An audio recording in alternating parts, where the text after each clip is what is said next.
La transmisión adrenérgica es súper importante. Poder modular los efectos del simpático es una tarea que los médicos nos vemos obligados a hacer constantemente. Por lo tanto, fármacos que modulen la transmisión adrenérgica pueden llegar a ser el pan nuestro de cada día, como médico general y como especialista. Debido a esto, es muy importante que nosotros podamos manejar la farmacología de la transmisión adrenérgica.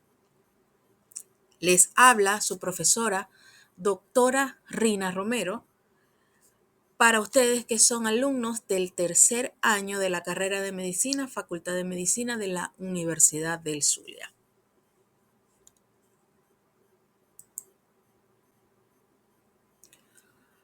Podemos ver en esta lámina un esquema para recordar la transmisión adrenérgica.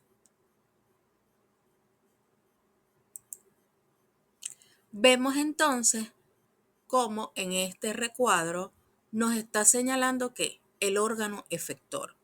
¿Y qué nos dice del órgano efector? Que el órgano efector tiene receptores adrenérgicos, es decir, el sistema nervioso simpático, una vez que emite su fibra nerviosa postganglionar, va a liberar noradrenalina. Asimismo, la médula suprarrenal, que recuerden que era como un ganglio especializado, esta médula suprarrenal es un órgano que vierte a la sangre adrenalina. Tanto la noradrenalina como la adrenalina son fármacos sintetizados y son también catecolaminas endógenas que hacen, que estimulan o son agonistas de estos receptores adrenérgicos. ¿Y quiénes serán los receptores adrenérgicos?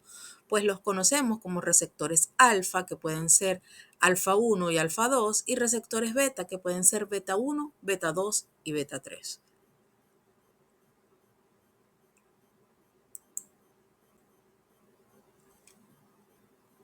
Recordando un poco de qué pasa en la transmisión adrenérgica, cómo se libera, cómo se forma la noradrenalina, tenemos acá una neurona presináptica. En esta neurona presináptica, ¿qué va a pasar? Vamos a obtener tirosina y por acción de esta enzima tirosin hidroxilasa, ¿ok? Esa tirosina se va a convertir en dopamina. ¿Cómo? Porque la dopa descarboxilasa va a catalizar la reacción que hace que de tiroxina por tirosina hidroxilasa pasa a dopa y, por supuesto, la dopa por acción de la dopa descarboxilasa pasa a dopamina. Este paso químico sucede acá en la terminal presináptica. Sin embargo, la dopamina viaja adentro de la vesícula, ¿ok? Recuerden las vesículas, así como se almacenaba acetilcolina, se almacena también la norepinefrina o noradrenalina. Debo recordar que norepinefrina y noradrenalina son términos que se usan como sinónimos, ¿ok? Entonces, la vesícula de la terminal presináptica tiene un transportador de monoaminas vesiculares. Este transportador de monoaminas vesiculares es el encargado de hacer que la dopamina entre a la vesícula. Entonces, una vez dentro de la vesícula presináptica donde se almacena el neurotransmisor, viene esta enzima que se llama dopamina beta hidroxilasa y es la encargada de que la dopamina se convierta en norepinefrina. Por supuesto, una vez esta norepinefrina está acá, al llegar el impulso nervioso, de igual manera, aquí tenemos canales de calcio que cuando entra el calcio, este calcio moviliza las vesículas hasta la zona activa de la membrana y por exocitosis libera la norepinefrina. En la médula suprarrenal, ¿qué pasa? En la médula suprarrenal tenemos otra enzima que es la feniletolamina metiltransferasa, que es la que se encarga de transformar esta norepinefrina en epinefrina. Acá también les señalo, epinefrina y adrenalina son sinónimos, ¿ok? Entonces, tanto la epinefrina o adrenalina y la norepinefrina o noradrenalina pueden llegar hasta el receptor.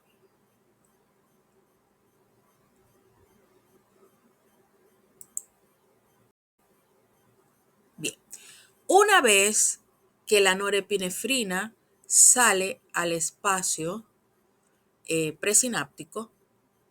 al espacio sináptico, sale de la membrana presináptica, llega al espacio sináptico, en la membrana postsináptica puede unirse al receptor, bien sea alfa o beta, el receptor adrenérgico, y ella tiene 3 vías muy importantes de eliminación.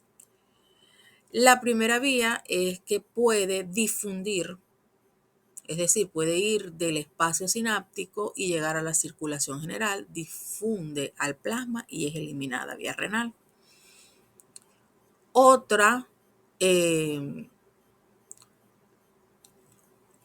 mecanismo de eliminación es ser metabolizada por la acción de la enzima catecol o metiltransferasa, lo que conocemos como la COMT. Esta está asociada a la membrana postsináptica. Y el tercero y más importante de las vías metabólicas es que a través de una TPasa activada por sodio-potasio, este transportador de norepinefrina o de noradrenalina recapta esta norepinefrina que está en el espacio sináptico y la introduce de nuevo a la membrana presináptica. ¿Qué pasa? Una vez dentro, esta norepinefrina puede o ir de nuevo a una vesícula para rehacer el ciclo, o en su defecto puede ser metabolizada por la enzima monoaminoxidasa y generar metabolitos inactivos que se van por la orina.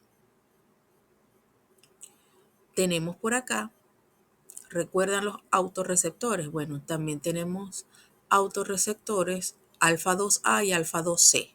Estos son autorreceptores noradrenérgicos,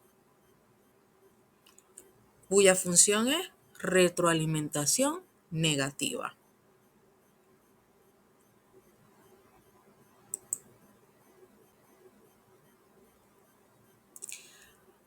Bien, en función de todo lo que pasa en la síntesis y metabolismo de este fármaco o de estas catecolaminas endógenas, yo les traigo acá ejemplos de los mecanismos de acción. Por ejemplo, tenemos un fármaco que es la rasagiline, que se utiliza en el Parkinson, que hace inhibir la monoaminoxidasa. Recuerden que la monoaminoxidasa metaboliza la norepinefrina. Entonces, si yo inhibo la monoaminoxidasa, voy a tener mayor disponibilidad de norepinefrina. Tenemos agonistas como la clonidina o la dexmedetomidina, que son agonistas directos de los autorreceptores alfa 2A, alfa 2B. Recuerden que ellos que hacían retroalimentación negativa. Entonces, como ellos son agonistas, ellos potencian esta retroalimentación negativa. ¿Qué quiere decir? Que la señal va a potenciarse, pero ¿cuál señal es la que se va a potenciar? La de no liberar norepinefrina. Entonces va a haber menos disponibilidad de norepinefrina en el espacio presináptico. En el espacio sináptico. Perdón, espacio sináptico, lo estoy repitiendo. Tenemos también fármacos como la guanetidina y el bretilio. Guanetidina es un antihipertensivo, el bretilio es un antiarrítmico. Ellos interfieren también con la liberación de norepinefrina. Entonces, fíjense como por ejemplo la reserpina. ¿Se acuerdan de este?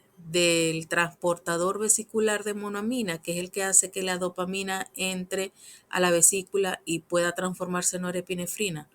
Bueno, la reserpina inhibe este transportador. ¿Qué quiere decir? Que va a haber menos disponibilidad de norepinefrina. La reserpina se utiliza en psicosis, en agitación.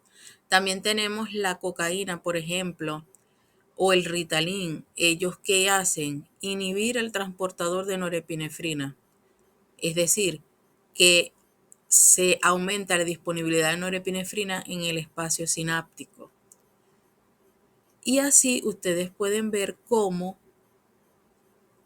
hay muchos dianas, muchos puntos donde diferentes fármacos para diferentes usos pueden ser utilizados y son fármacos adrenérgicos.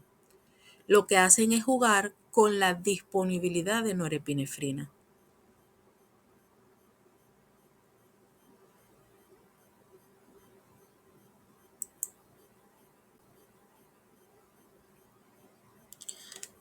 Así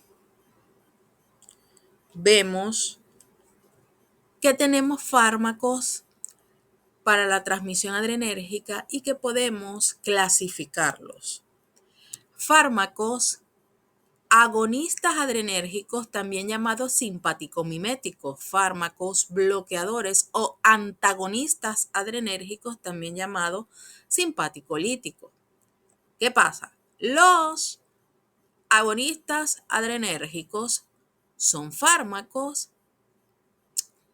que van a potenciar los efectos de el receptor a su máxima expresión. Estos pueden ser directos, indirectos o mixtos, y los directos pueden clasificarse en no selectivos y en selectivos. A su vez, los selectivos pueden ser alfa o beta predominantes. Los antagonistas son aquellos que se van a unir al receptor pero que no lo van a activar. Entonces, son llamados simpaticolíticos porque una vez que estén bloqueados, no va a haber expresión del sistema simpático. Entonces, tenemos bloqueadores o antagonistas alfa y bloqueadores o antagonistas beta. Aquí es importante puntualizar que todo lo que aumenta la disponibilidad de norepinefrina tendrá efectos clínicos característicos del sistema nervioso simpático. Y todo aquello que disminuya la disponibilidad de norepinefrina tendrá efectos clínicos característicos del sistema nervioso parasimpático.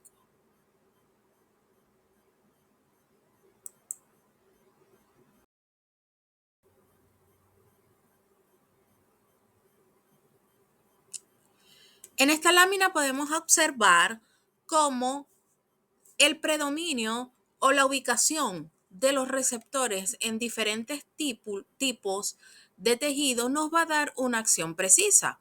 Esto ustedes lo pueden revisar con calma. Importante, alfa 1 en musculatura lisa vascular me va a dar vasoconstricción. Estimulación de alfa 2 en, por ejemplo, células beta pancreáticas me va a dar inhibición de la liberación de insulina. En terminales adrenérgicas presinápticas, estimulación de alfa 2. ¿De quién estoy hablando? De los autorreceptores. Estos autorreceptores me van a inhibir la liberación de norepinefrina. Beta 1 en el corazón, inotropismo positivo exponencialmente aumentado. Cronotropismo también aumentado al estimular los beta 1. Beta 2 en músculo liso respiratorio, relajación de la musculatura lisa, tanto respiratoria, uterina, etcétera, que me va a dar broncoconstricción. Beta 3 en los adipocitos me aumenta la lipólisis. Esto lo deben tratar en cierta medida de memorizar, pero sí se puede razonar. ¿Cómo lo razono? Pues porque yo necesito saber la localización, es decir, en qué órgano, en qué tejido se encuentra cada uno de estos receptores. Y así yo voy a saber cuál va a ser la acción dependiendo de cómo sean estimulados.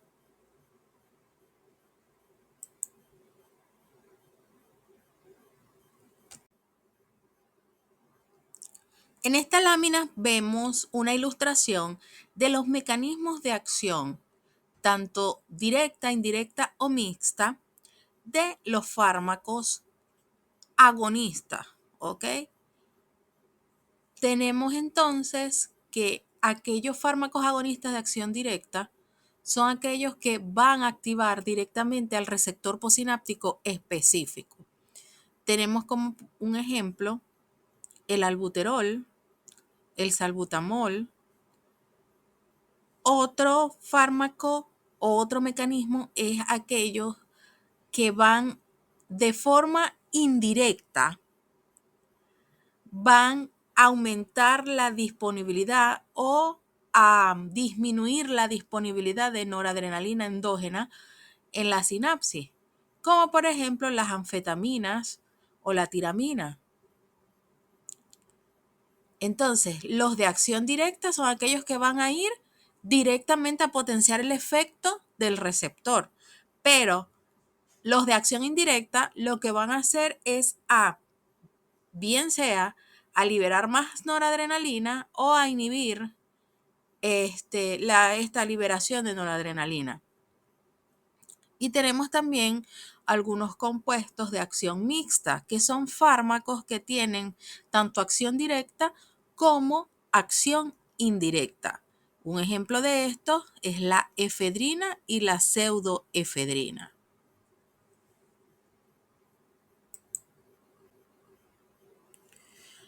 A manera de recordatorio, tenemos por acá un esquema de los receptores. Fíjense que este esquema es global porque incluye receptores adrenérgicos, receptores colinérgicos, incluso hasta receptores dopaminérgicos. Esto es en función de que ustedes puedan relacionar si está unido a proteína GQ, si está unido a proteína G inhibidora o si está unido a proteína G estimulante o activadora. Bien, entonces estamos viendo el tema de receptores adrenérgicos. Vamos a ver que pueden ser alfa 1 están unidos a proteína GQ, alfa 2 está unido a proteína G inhibitoria, beta 1, beta 2 y beta 3 están unidos a proteína G estimuladora. Bien, fíjense que la GQ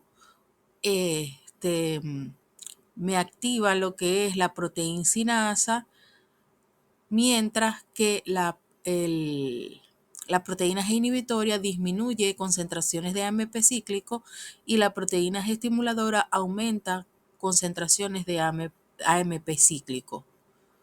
Fíjense que en estos receptores que están unidos a proteína GQ, la vía es a través del diacilglicerol, no a través del AMP cíclico. Esa es una de las principales diferencias, aunque ambas van a interferir en la vía de la proteincinasa. Entonces, tenemos que tener en cuenta que esa es una diferencia. De repente, desde el punto de vista farmacológico, es importante para que ustedes sepan cuándo se va a inhibir algo o cuándo va a aumentar algo. Bien, cuándo se va a activar. Por ejemplo, ¿se acuerdan cuando hablábamos de receptores colinérgicos que yo les decía que M2 y M4 estaban unidos a proteínas G inhibitoria y por eso daba bradicardia, etcétera? Bueno, aquí tienen la explicación desde el punto de vista gráfico. También ustedes dirán, bueno, pero si es sistema nervioso simpático, y está unida a proteína G inhibitoria el alfa 2. Bueno, pero recuerden que el alfa 2, por ejemplo, alfa 2A y alfa 2C que están en la membrana presináptica son autorreceptores. Entonces eso me da retroalimentación negativa.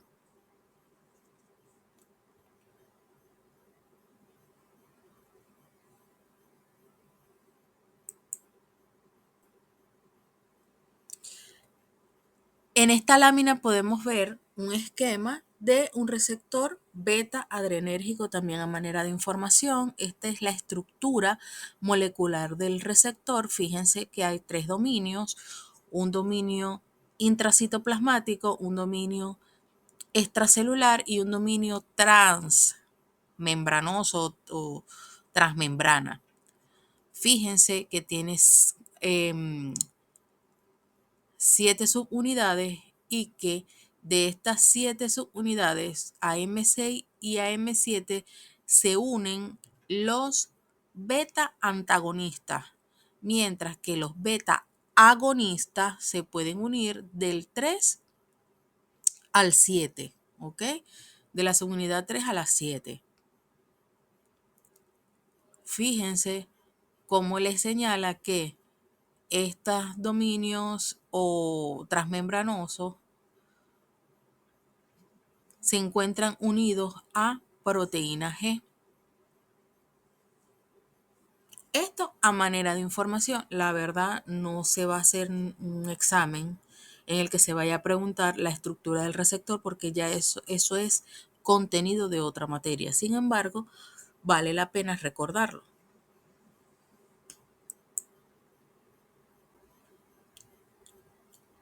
Muy bien, entrando en materia, tenemos acá un esquema que nos está diciendo quiénes son los agonistas adrenérgicos. Recordemos que un agonista es aquel que se une al receptor en su sitio ortostérico y lo activa a su máxima expresión. Un agonista adrenérgico puede ser de tipo catecolamina o no catecolamínico si es directo. También puede ser selectivo o no selectivo si es directo. Pues resulta que los agonistas adrenérgicos se dividen en 2 grandes grupos, de acción directa y de acción indirecta. Los de acción directa pueden ser catecolaminas o no catecolaminas. Los de acción directa también pueden ser selectivos o no selectivos. Sabemos que la selectividad puede ser mínima o nula dependiendo si actúa en varios tipos de receptores. ¿Ok? Entonces, un agente agonista adrenérgico directo no selectivo puede ser alfa 1, alfa 2, beta 1, beta 2, alfa 1, alfa 2, beta 1, beta 2. Bien, ¿quiénes son los no selectivos? Ejemplo, el isoproterenol, la epinefrina, la oximetazolina. ¿Quiénes son selectivos? Aquellos que tienen una selectividad considerable por los subtipos de receptor o una afinidad considerable por los subtipos de receptor. Por ejemplo, la clonidina es un alfa 2, la dobutamina es un beta 1. Ahora, ¿quiénes son las catecolaminas? Las catecolaminas son estas que tengo acá: adrenalina o epinefrina, noradrenalina o norepinefrina, dopamina o dobutamina. Esas 4 son las catecolaminas.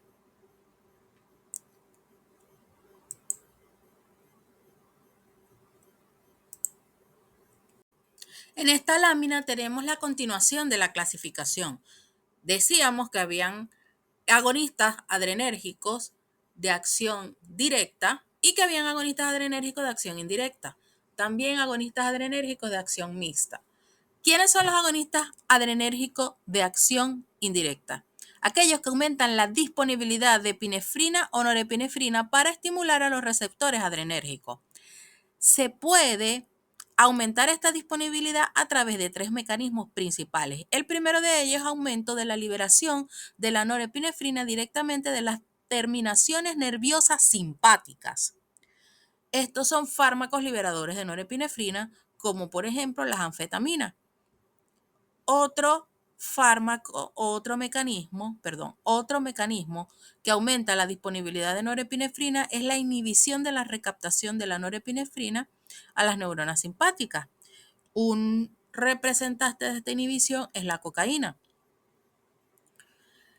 Y un tercer mecanismo es inhibir a las enzimas que metabolizan a la norepinefrina, como son la monoaminoxidasa y la catecol o metiltransferasa. Ahora, ¿quiénes serán los fármacos de acción mixta? Fármacos agonistas adrenérgicos de acción mixta. Pues aquellos que inducen liberación de norepinefrina de manera indirecta y directa, es decir, inducen liberación de norepinefrina de manera directa a través de su unión a los receptores y aumentan la disponibilidad de norepinefrina de manera indirecta. Tienen como una acción dual. Representante de ellos es la efedrina. Efedrina, que no es selectiva, es un fármaco liberador, es un fármaco que aumenta la disponibilidad de norepinefrina, se une a fármacos alfa 1, alfa 2, beta 1 y beta 2.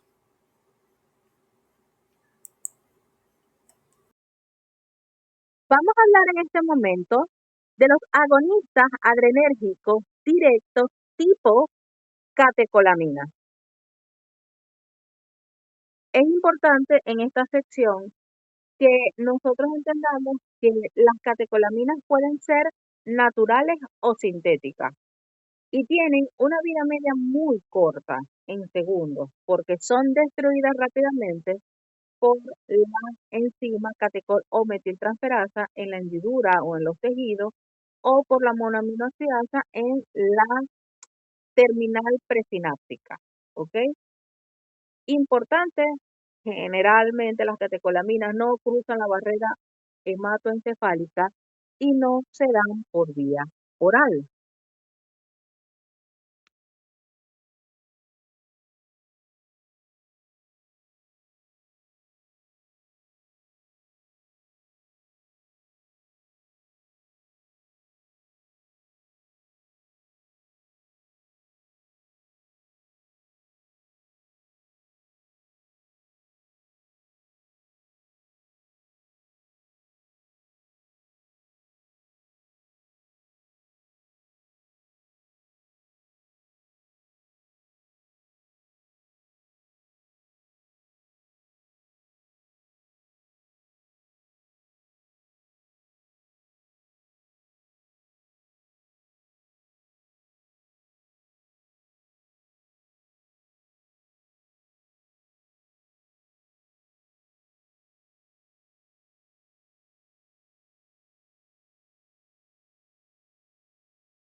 Vamos a hablar un poquito de la adrenalina.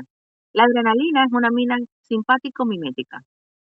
Si le pregunto cuáles son los efectos de la adrenalina, los 5 efectos principales de la adrenalina son vasoconstricción, inotropismo positivo, cronotropismo positivo, broncodilatación e hiperglicemia. Bien, esta amina simpático-mimética puede ser administrada por diferentes vías.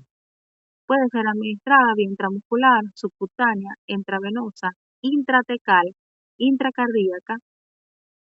Bien, dependiendo de la vía de administración, también son sus usos, porque por ejemplo, vía intramuscular solo se utiliza en reacciones alérgicas severas.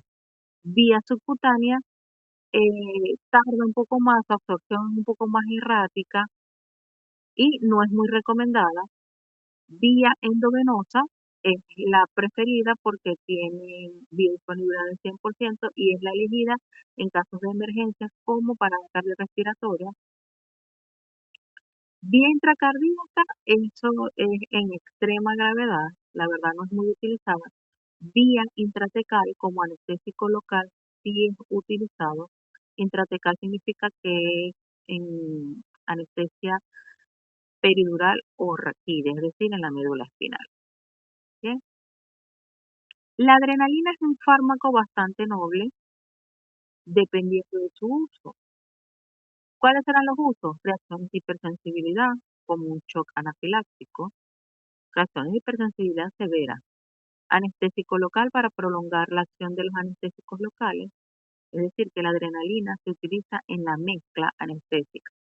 Parada cardíaca, tanto para ritmos desfibrilables como para ritmos no desfibrilables. Hemostasia tópica, es decir, que tú agarras unas compresas de gasa y las impregnas de la adrenalina y puedes parar sangrado en capas, en lo que es en piel, sangrado en heridas no muy profundas. O sea, esa hemostasia es tópica, bien sea en la boca, en úlceras pépticas, ¿bien? Por supuesto, en el broncoespasmo, esta es otra vía de administración que es vía inhalatoria. Existe una presentación de adrenalina que se llama adrenalina racémica que puede ser nebulizada, pero es la única presentación, en Venezuela no existe. O sea, no vaya a agarrar cualquier ampolla de adrenalina por ahí y la vaya a nebulizar porque eso puede empeorar al paciente. También tenemos hipotensión y shock refractario a fluidoterapia. La adrenalina es una alternativa, pero es de segunda línea. La primera línea es la noradrenalina. Eh, Podría utilizarse en bradicardia sintomática que no responda a la atropina. Podría utilizarse, sí. Como podemos ver, la adrenalina es el fármaco de elección en las emergencias, bien sea por un choque anafiláctico o una parada cardiorrespiratoria. Por eso es que ustedes necesitan aprender muy bien este fármaco porque puede ser la diferencia como para salvar una vida. Este, Fíjense que ella es metabolizada rápidamente por las enzimas catecol o metiltransferasa o monoaminoxidasa, bien sea en el hígado o en tejidos nerviosos. Sí genera metabolitos inactivos, metabolitos inactivos, como por ejemplo el ácido vanilmandélico. Se excreta en orina, su vida media es sumamente corta, hasta 3 minutos máximo. Es importante que recuerden que la adrenalina, o sea, su definición, la adrenalina es un agonista no selectivo de los receptores adrenérgicos. ¿Quiénes? Alfa 1, alfa 2, beta 1, beta 2. Y efectivamente, sus efectos pueden depender de la dosis. Bien, las indicaciones ya se las dije. Es importante que ustedes las recuerden muy bien. Si hablamos de contraindicaciones, ¿qué pasa? Evidentemente, en una situación de emergencia no existe una contraindicación absoluta. Sin embargo, hay ciertos escenarios donde sí será eh, necesario utilizar este fármaco con mucha cautela, como por ejemplo en hipertensión arterial grave no controlada, en cardiopatías isquémicas o en insuficiencia coronaria, porque podría desencadenar un infarto, en taquiarritmias severas, por supuesto que estas taquiarritmias tengan pulso, y si se va a utilizar para prolongar el efecto de anestésico local, este anestésico local no debería infiltrarse en zonas como por ejemplo dedos, nariz, oreja, porque puede generar un vasospasmo tan severo que produzca una necrosis tisular. Una perla por acá, que les dejo. Si el paciente, donde ustedes van a utilizar adrenalina, por ejemplo, el paciente tiene una anafilaxia y piensan usar adrenalina, pero este paciente está utilizando propanolol, puede que no funcione bien o causar una vasoconstricción tan severa por el estímulo alfa sin oposición beta. Bien, y siempre que vayan a utilizar este fármaco, traten de que el paciente esté monitorizado con electrocardiografía, oximetría, tensión arterial continua o por lo menos toma frecuente de presión arterial debido a su altísimo poder de generar arritmias. La adrenalina es el fármaco prototipo del sistema nervioso simpático. Es una catecolamina endógena sintetizada en la médula suprarrenal que actúa como una hormona, como un neurotransmisor. Es decir, puede ser una hormona y puede actuar también como neurotransmisor. Y es considerado el medicamento de emergencia por excelencia. La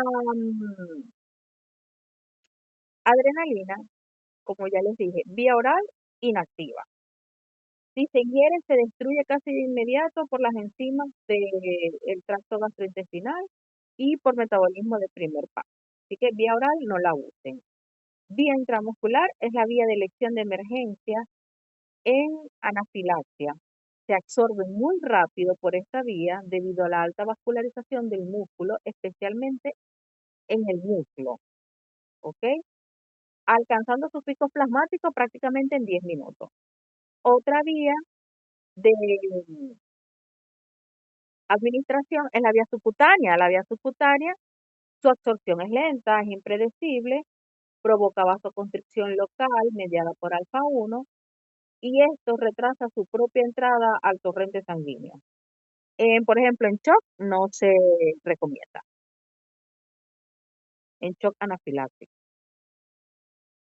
La vía endovenosa, por supuesto, biodisponibilidad del 100%, efecto inmediato, se reserva estrictamente para parada cardiorrespiratoria o también para la infusión continua muy controlada en ambientes específicamente controlados como son UCI o quirófano, debido al alto riesgo de arritmia. Vía inhalatoria o nebulizada también se puede utilizar la adrenalina racémica y se utiliza en patologías, por ejemplo, como Crux laringio o una laringitis o un estado asmático, por supuesto para aprovechar sus efectos locales en la vía aérea superior y para disminuir el edema en la vía aérea por vasoconstricción localizada. No cruza la barrera hematoencefálica en cantidades significativas debido a que es hidrosoluble y las dosis terapéuticas convencionales no producen efectos centrales importantes. El efecto de ansiedad y temblor que siente el paciente son reflejos periféricos o generalizados. Tiene una vida media muy corta, de 1 a 3 minutos. Y como ya les dije, metabolizada rápidamente, bien sea por la monoaminoxidasa o por la catecol o metiltransferasa. Genera metabolitos inactivos como el ácido vanilmandélico y la metanefrina. Estas se excretan por la orina. ¿Ok? La adrenalina, como ya les dije, es un agonista adrenérgico directo, no selectivo, que se une a receptores tanto alfa 1, alfa 2, beta 1, beta 2, pero su actividad sí varía este, según la concentración sanguínea. Por ejemplo, una adrenalina que la administremos en infusión lenta a dosis baja va a predominar su efecto beta 1, beta 2. De la dosis alta, en bolo o en infusión muy rápida, predomina su efecto alfa 1, que es el efecto vasoconstrictor. Por eso es que en RCP o en hipotensión se utiliza la ampolla completa en bolo rápido, ¿se acuerdan? Bien, ¿qué pasa a dosis baja? Como ya les mencioné, tiene un perfil más hacia el beta. Entonces, en el músculo liso vascular y en el músculo liso bronquial, cuando se estimula beta 2 va a provocar vasodilatación en lechos vasculares músculo esquelético solamente, lo que puede causar una ligera disminución de lo que es la resistencia vascular periférica o de la presión arterial diastólica. Pero también cuando tú estimulas beta 2 a dosis baja, hay en los bronquios una broncodilatación y también frena la liberación de histamina. Cuando tú tienes este efecto de la adrenalina sobre receptores beta 1, recuerden que los receptores beta 1 los tenemos en el corazón, son una población de receptores beta que predomina en este tejido. Hay un incremento de la frecuencia cardíaca, del inotropismo y también hay aumento del gasto cardíaco y del consumo de oxígeno por parte del miocardio. Dosis más alta, entonces tenemos que la estimulación alfa 1 en vasos sanguíneos periféricos genera una potente vasoconstricción en piel mucosa y riñones. Esto va a elevar drásticamente la resistencia vascular periférica, aumentando la presión tanto sistólica como diastólica, aumentando también la poscarga. Entonces, cuando hay aumento de la presión arterial sistólica, puede ser por un estímulo beta 1 y un estímulo también alfa 1.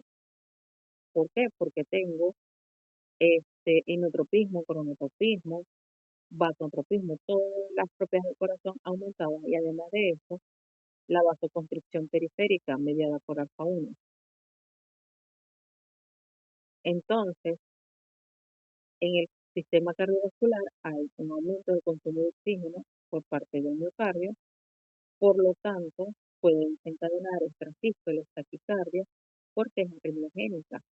También, ya había dicho que es un potente broncodilatador, también reduce las secreciones bronquiales, el edema de la mucosa, el edema de la respiratoria, gracias a la vasoconstricción de los vasos capilares que están en el tracto respiratorio.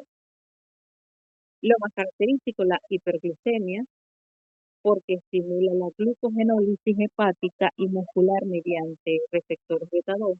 También inhibe la secreción de insulina mediante receptores alfa 2 y aumenta la lipólisis por receptores beta 3. Recuerden que los beta 3 son los que predominan en el tejido graso. Si nosotros, por ejemplo, vamos a inyectar una dosis rápida de adrenalina endovenosa, la presión arterial sube bruscamente. ¿Ok? ¿Por qué? Por alfa 1. A medida que el fármaco se metaboliza y la concentración plasmática cae, entonces la presión no solo vuelve a la normalidad, sino que cae transitoriamente por debajo de la basal, o sea, de la que tenía antes. Y esto ocurre porque las concentraciones residuales o remanentes siguen estimulando a los receptores beta 2 que son vasodilatadores y que son más sensibles a dosis bajas. También existe un uso de la adrenalina que se administra como coadyuvante con anestésicos locales. Eso creo que ya yo se los había mencionado. Y bueno, está más que dicho, las indicaciones de este fármaco, se las voy a repetir por si acaso, para la cardiorrespiratoria, shock anafiláctico.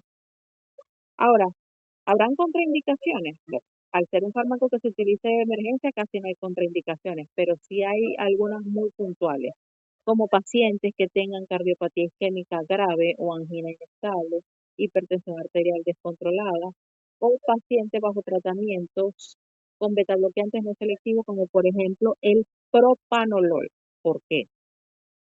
Porque la administración de adrenalina, bien, dejará el estímulo alfa 1 completamente libre, sin oposición, pudiéndose desencadenar una crisis hipertensiva maligna y hemorragia cerebral.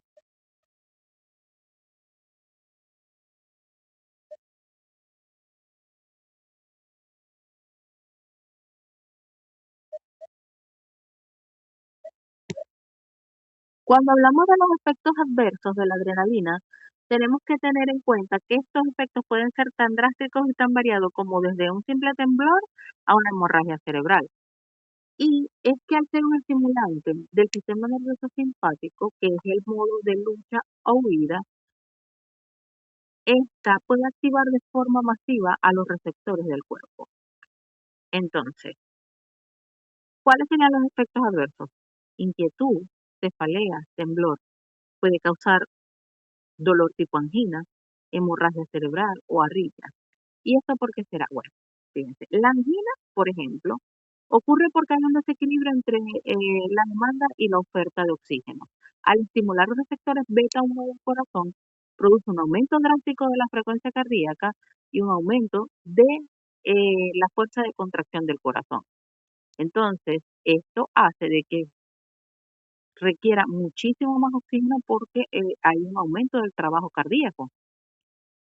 Y entonces, un paciente que tenga una coronariopatía, es decir, tenga una obstrucción de la coronaria, la sangre no da abasto para oxigenar ese músculo y por eso es que se provoca la isquemia miocárdica y el dolor anginoso. Incluso si las arterias no están tapadas, sino que la misma vasoconstricción de la adrenalina a dosis alta, incluso me puede isquemiar a la paciente o el paciente, pues. También puede haber una hemorragia cerebral. ¿Por qué? Porque la adrenalina estimula fuertemente los receptores alfa 1 en los vasos sanguíneos periféricos. Es una vasoconstricción que da generalizada e intensa, que a su vez produce un pico hipertensivo súbito y, y muy severo. Entonces, esto me va a generar a mí que los vasos sanguíneos del corazón, perdón, que los vasos sanguíneos del cerebro, me genera que los vasos sanguíneos del cerebro no soporten ese aumento drástico, repentino de presión y se rompen. Y es ahí donde hay una hemorragia intraparenquimatosa. También hay temblor. ¿Por qué? Porque hay activación de receptores beta 2 adrenérgicos en el músculo esquelético que alteran la velocidad de contracción de los usos musculares y por eso hay una respuesta como de hiperexcitabilidad muscular que se va a traducir como un temblor. Ahora, ¿por qué hay ansiedad y palpitaciones? Bueno, recuerden que la adrenalina también es conocida como la hormona del estrés. Cuando el cerebro o el cuerpo detectan un aumento de adrenalina, hay un efecto directo, ¿verdad? Aunque la adrenalina no cruza la barrera hematoencefálica. Este efecto es activación periférica, es decir, que el corazón late muy rápido por la estimulación beta 1, envía señales de alerta inmediatas al cerebro a través del nervio vago y el cerebro que interpreta, Bertale, hay un aumento de frecuencia cardíaca, hay aumento de la tensión muscular, siento que hay una amenaza inminente, entonces desencadena esa sensación psicológica de angustia, ansiedad severa, inquietud psicomotriz, incluso hasta sensación de muerte. Por eso es que estos son efectos esperados. Bien, Estos efectos de temblor, de ansiedad, son incómodos, pero son esperados. Sin embargo, los efectos graves, como la hemorragia cerebral, es debido a la estimulación excesiva alfa 1 y beta 1 y generalmente están asociadas a sobredosis o a una velocidad de infusión muy rápida. ¿Ok? Entonces, ya sabemos, puntualizando, que la angina y la hemorragia es porque hay mucha dosis o porque la velocidad de infusión es muy rápida. En cambio, temblor y ansiedad son efectos esperados a dosis normales. Hablemos un poquito de la norepinefrina. La norepinefrina es una catecolamina, también puede ser endógena o sintética. Es un agonista adrenérgico directo no selectivo, predominantemente alfa 1, alfa 2 y beta 1, con escasa acción sobre beta 2, cosa que la diferencia de la adrenalina. Es un potente vasoconstrictor alfa 1, agonista alfa 1, que me aumenta la presión arterial sistólica y diastólica y la resistencia vascular periférica. Utilizado normalmente en unidades de cuidados intensivos para elevar la presión arterial o mantener estable la presión arterial por su efecto vasoconstrictor dependiente del receptor alfa 1. Viene en solución inyectable y los efectos adversos son similares a los de la adrenalina o epinefrina. Hablando un poquito más específico de este fármaco, tenemos que la adrenalina, bien, es un fármaco que es muy importante para atender al paciente hemodinámicamente inestable, ¿ok? El paciente hemodinámicamente inestable que necesita que mantengamos esa presión arterial para que sus órganos estén correctamente perfundidos. Debido a que es una catecolamina endógena con una vida media sumamente corta, obliga a que su administración sea continua y sobre todo controlada, es decir, vamos a administrarla bajo monitorización. Se administra exclusivamente endovenosa, preferiblemente o el estándar de oro es utilizarla bajo vía central a través de un catéter venoso central para evitar que riesgo de necrosis por extravasación. Tiene un inicio de acción muy rápido de de un minuto prácticamente, 1 o 2 minutos. Una vida media de 1 a 3 minutos y una duración de la acción de hasta 10 minutos. Su excreción es renal, se distribuye ampliamente por todo el sistema nervioso simpático, no cruza la barrera hematoencefálica en cantidades significativas. El metabolismo a través de las enzimas monoaminoxidasa y catecolometiltransferasa. Este, sí tiene metabolitos inactivos, como el ácido vanilmandélico, es el mismo de la adrenalina. ¿Bien? La noradrenalina estimula directamente receptores adrenérgicos, pero con una marcada afinidad por el receptor alfa 1, lo que le da la propiedad de ser un vasoconstrictor arterial y venoso intenso que aumenta drásticamente la resistencia vascular y la resistencia vascular sistémica y la presión arterial tanto sistólica como diastólica. Al no tener una actividad marcada sobre receptores beta 2, entonces no va a producir ni broncodilatación ni tampoco vasodilatación periférica, a diferencia de la adrenalina. Y el efecto inotrópico positivo no es tan marcado, es moderado. Él lo que principalmente hace es una vasoconstricción arterial. Y es importante que tengamos en consideración esto de la norepinefrina. Si bien es cierto que él estimula al receptor beta 1, que lo que normalmente hace es aumentar la frecuencia cardíaca, el aumento brusco de la presión arterial, que lo hace mediado por receptores alfa 1, me va a activar varoreceptores, los receptores que están en el callado aórtico, etcétera. Estos varoreceptores, ¿qué van a hacer?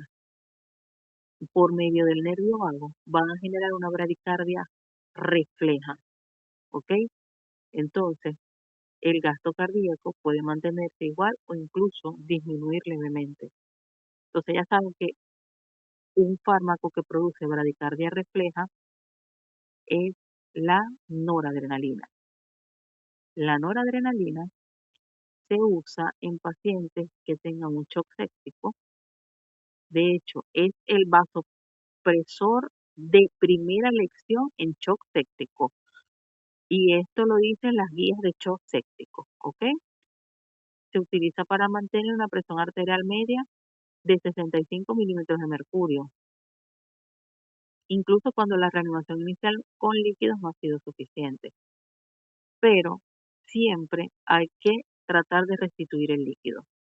También se utiliza en shock neurogénico porque revierte la pérdida del tono simpático y la vasodilatación masiva que hay en este tipo de shock. En shock cardiogénico grave, que se usa usualmente en combinación con dobutamina. ¿Está contraindicado en qué?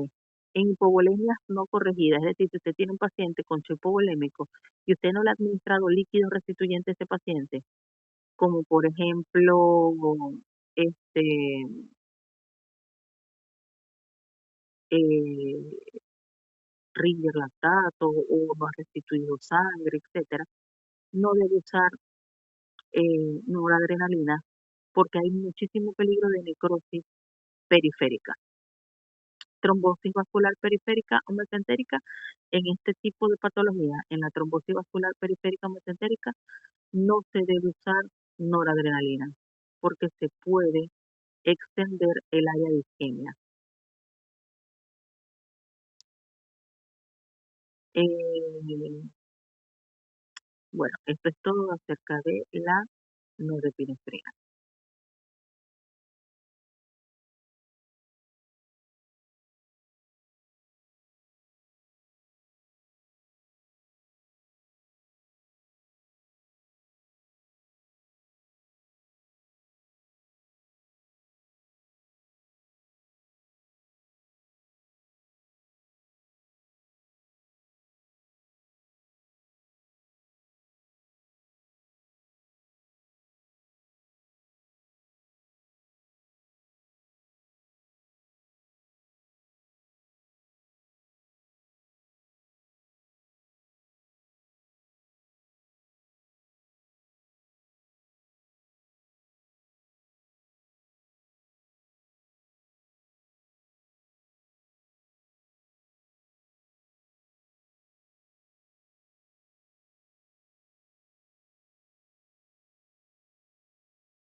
Y así llegamos a la dobutamina.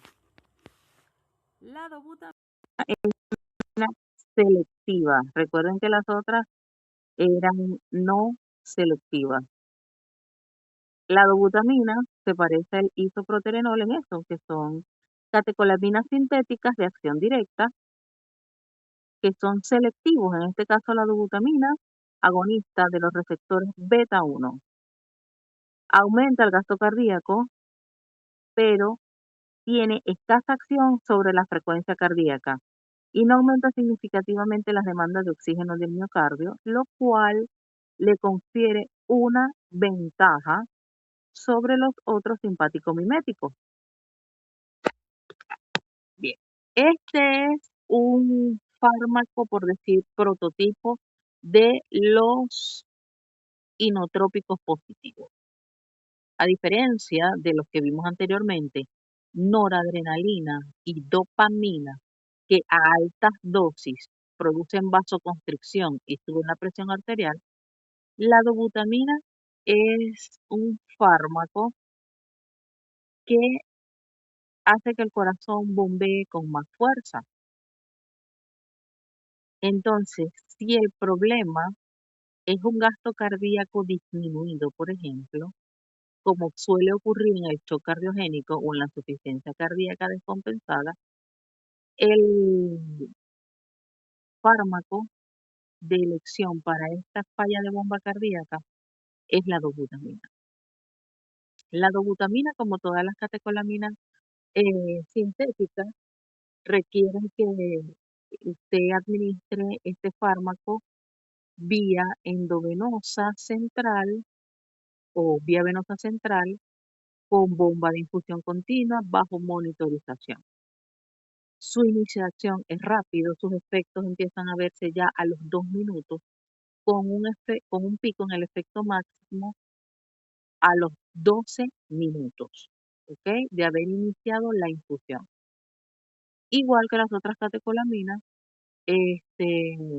se metabolizan en el hígado y en otros tejidos por la enzima catecol o metiltransferasa y por la monoamino oxidasa.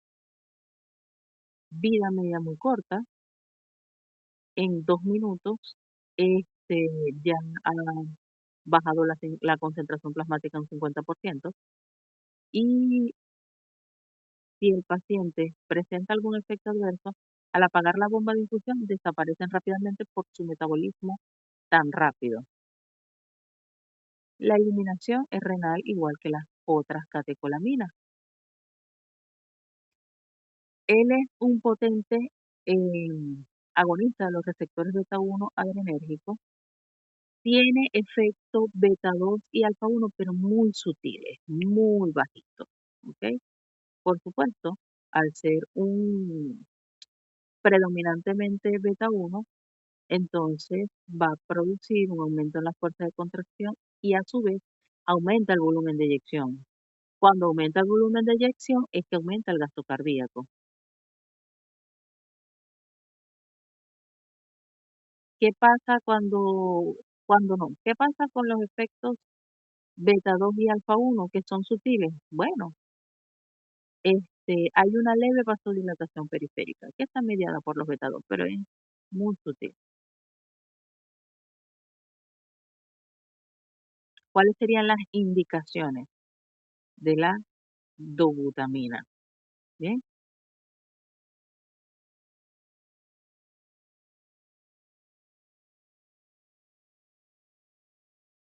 la dobutamina es un fármaco que se usa en shock cardiogénico, insuficiencia cardíaca congestiva aguda descompensada, en shock séptico con disfunción miocárdica. Ya de esta lámina, eh, creo que les dije todo, me adelanté un poco, disculpen. Es un agonista beta 1 adrenérgico, aumenta la contractilidad del corazón y ya saben por qué produce una vasodilatación leve. Bien, con respecto a sus indicaciones, se usa el cardiogénico para mejorar la contractilidad miocárdica. casi siempre se usa en combinación de noradrenalina porque hay hipotensión severa. Regularmente no se usan solo, ¿ok? Pacientes con falla cardíaca sistólica que cursan con bajo gasto cardíaco y también hipoperfusión tisular, se utiliza este fármaco. En sepsis, tras reponer líquido y normalizar la presión arterial con noradrenalina, si el paciente persiste con signos de hipoperfusión, también se puede utilizar este fármaco. Contraindicación. La estenosis subaórtica hipertrófica o miocardiopatía hipertrófica obstructiva. Al aumentar la fuerza de contracción del corazón, que está hipertrófico, puede obstruir por completo la salida de sangre. Bien, una estenosis aórtica grave también el ventrículo no podrá vencer la obstrucción mecánica de la válvula y entonces da el mismo resultado. La pericarditis obstructiva o el taponamiento cardíaco también está contraindicado en esta eh, patología. Por supuesto, en shock hipovolémico que no haya recibido líquido, también está muy contraindicado. Eh, es importante destacar que si la infusión de dobutamina, esto es como especie de una taquifilaxia, lo que les voy a decir en este momento. Si la infusión de dobutamina se prolonga por más de 72 horas, los receptores beta 1 del corazón empiezan a hacer una regulación a la baja, es decir, empiezan a internalizarse, lo que quiere decir que el fármaco va a ir perdiendo eficacia con los días y podría requerir dosis más altas para obtener el mismo efecto inotrópico. Es decir, no es una taquifilaxia, sino una desensibilización de receptores, si se hace correcto. ¿Bien? También hay una prueba, que es una de las indicaciones que casi se me olvidaba, es una prueba que se llama ecocardiograma con estrés, que es para ver esos pacientes que tienen daño estructural o se quiere diagnosticar una disfunción del ventrículo izquierdo, entonces se utiliza la dobutamina para estas pruebas de estrés. Y bien, acá tenemos un cuadro que resume la afinidad del receptor, eh, la afinidad de cada fármaco por el receptor. Aquí nosotros podemos ver que donde dice M es una afinidad media, donde dice F es una afinidad fuerte y donde dice D es una afinidad débil. Por supuesto, casi todas mejoran el gasto cardíaco porque también nos está relacionando el efecto hemodinámico en este cuadro. Y bien, es cuestión de que ustedes analicen, por ejemplo, eh, quién tiene la, eh, este, la afinidad más fuerte por los receptores eh, beta 1, bueno, dobutamina. Quién tiene, y así van analizando el cuadro. Y allí les resumo quiénes aumentan el gasto cardíaco y quiénes aumentan la resistencia vascular sistémica. Fíjense lo que les había mencionado de la dobutamina, que aumenta el gasto cardíaco, pero la resistencia vascular sistémica puede quedar igual o disminuir. A diferencia de la dopamina, que aumenta tanto el gasto cardíaco como la resistencia vascular sistémica. Muy bien, ya hemos visto los agonistas directos adrenérgicos de tipo catecolamina. Ahora vamos a ver los agonistas adrenérgicos directos no catecolaminérgicos. Tenemos que estos agonistas adrenérgicos de acción directa que no son catecolaminas pueden tener predominio hacia un receptor. Recuerden que un fármaco agonista de acción directa es aquel que activa directamente al receptor. En conjunto, estos fármacos tienen una de eliminación más prolongada porque no son inactivados por la catecol o metiltransferasa. Muy bien. ¿Quiénes serán entonces los agonistas adrenérgicos directos no catecolaminérgicos alfa 1 predominante? Estos fármacos alfa 1 predominantes son aquellos que, ejemplo, en el músculo lisovascular producen una vasoconstricción sistémica, aumentando la resistencia vascular periférica y aumentando la presión arterial, o en su defecto, a nivel local producen una vasoconstricción y por lo tanto son utilizados como descongestionante nasal. Si ustedes ven la lámina ahí en el cuadro amarillo, se dividen según su uso. Bien, tenemos la fenilefrina, que se usa como un descongestionante nasal. Tenemos el metaraminol, la metoxamina, que es útil en el tratamiento de la hipotensión. Y también tenemos el grupo de la nafasolina, oximetazolina, silometasolina, que también se usan como descongestionante nasal, este, debido a su vasoconstricción local cuando se usan de forma tópica, ya que producen vasoconstricción sobre los vasos sanguíneos que irrigan la mucosa nasal. Es muy importante que si ustedes tienen un paciente que recurre a la emergencia o a la consulta y tiene el uso crónico de algún tipo de congestionante nasal de este tipo, lo valoren bien e incluso puedan referirlo al otorrino, porque el efecto adverso más común de estos fármacos es la necrosis en la mucosa nasal y la anosmia. Por eso es que es muy importante que ustedes estén pendientes de estos pacientes que usan de forma crónica algún tipo de agonista adrenérgico directo alfa 1 predominante no catecolaminérgico. Parece un trabalengua. Fíjense las presentaciones. De verdad las presentaciones no es algo que deban memorizar. Solamente de acá podemos destacar que pueden venir en combinación con otros fármacos como la fenilestrina, venir en combinación con la tropicamida. Y bueno, estos son fármacos de uso bastante común. Todo el mundo tiene aspirin en su casa, que es la oximetazolina. Todo el mundo tiene el minazo en su casa, que es la nafasolina. Y bueno, básicamente eh, su uso proviene por su mecanismo de acción, que es producir la vasoconstricción. Al producir vasoconstricción en la mucosa nasal, ya se descongestiona la nariz.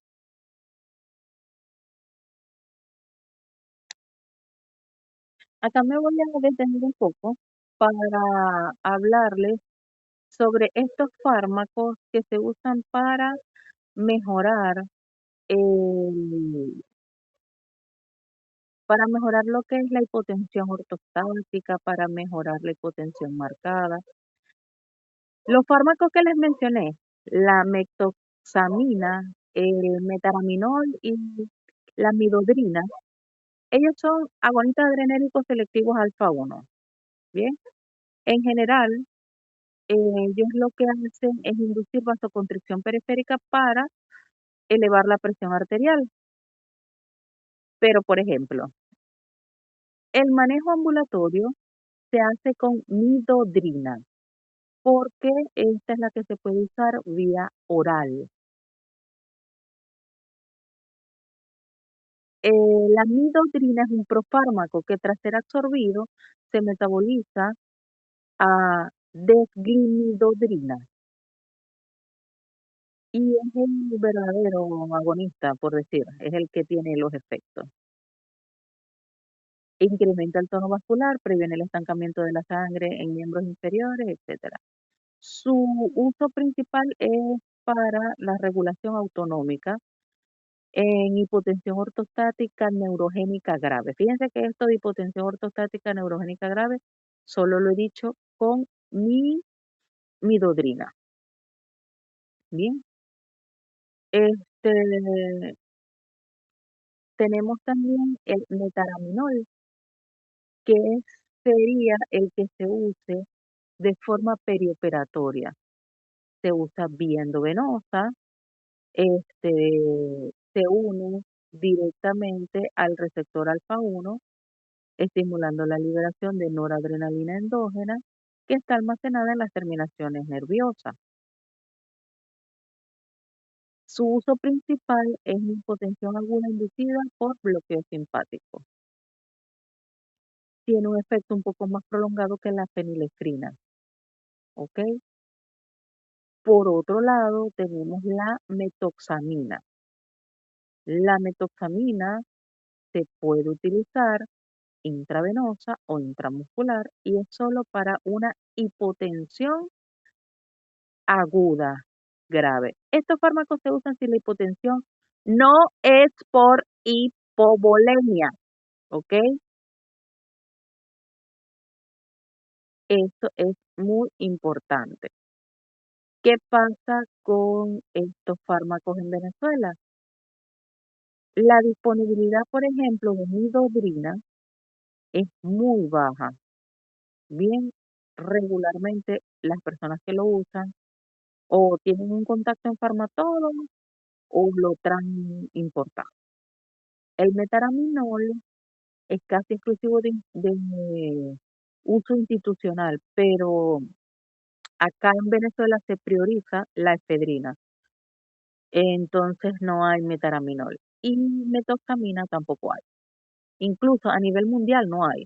Eso ha sido descontinuada prácticamente. Entonces, pueden tener en cuenta los usos o cómo se usan estos tres fármacos.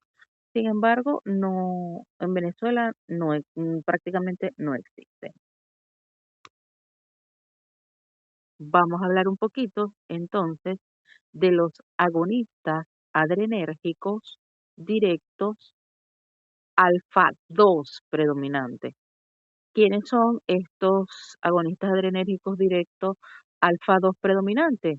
Clonidina, que es el famoso catapresan.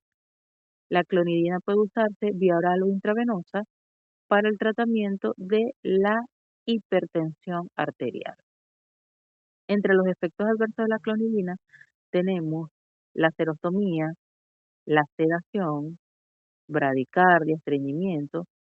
También debe evitarse su suspensión brusca porque puede producir hipertensión de rebote. Tenemos otros dos agonistas adrenérgicos directos alfa 2 predominantes que no son tan utilizados, la verdad. La apraclonidina y la brimonidina son derivados de la primera, de la clonidina, se administran de forma tópica, tienen efectos sistémicos mínimos, sobre todo la apraclonidina. eh, Estas se utilizan para disminuir la presión intraocular a través de disminuir la producción del humor acuoso. ¿Qué pasa o cuál es el mecanismo de acción? La clonidina activa receptores alfa 2 presinápticos que suprimen la liberación de norepinefrina en nervios simpáticos postganglionares. Entonces, se produce una disminución de impulsos simpáticos eferentes en el sistema nervioso central con activación de receptores alfa 2 en la región inferior del tallo encefálico. Recuerden que estos receptores alfa 2 en la terminal presináptica, su función es retroalimentación negativa. Entonces, si este fármaco se une, que es un agonista, va a potenciar esa retroalimentación negativa. Y el final de todo esto es que va a haber menos norepinefrina disponible para que se una a su receptor. Y al haber menos norepinefrina, el sistema nervioso simpático entra como en down, o sea, cae su actividad y empieza a dominar el parasimpático. Y es ahí donde baja la tensión arterial.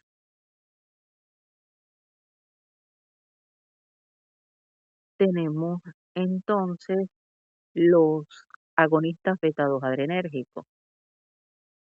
Vamos a detenernos acá.